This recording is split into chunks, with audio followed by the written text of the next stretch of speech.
Mga kapuso, ang pisong bawas pasahe sa minimum fare sa mga jeep sa Metro Manila. Good news po para sa mga commuter. Pero pasakit naman ito sa mga tsoper na mababawasan ang kita. Narito ang report ni Von Aquino.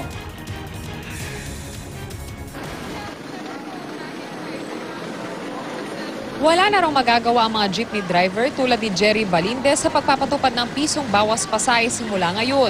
Sa 1,750 pesos na kita niya araw-araw, 1,000 dito ang binabayaran niyang boundary habang 750 naman ang naiuwi niya sa pamilya. Sa pisong bawas pasahe, posible raw na mabawasan ng 200 hanggang 300 ang kanilang kita na sa kanilang take-home naman makakaltas.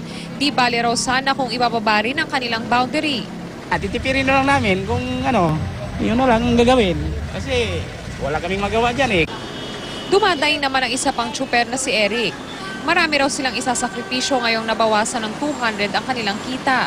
Tama lang pambili ng 1 kilong galunggong at saka 2 kilong bigas yun. Oo. Yung ginagatas ng anak mo wala na. Utang na lang. Kung ang mga tsuper mababawasan ng kita, ang mga pasahero naman makakatipid.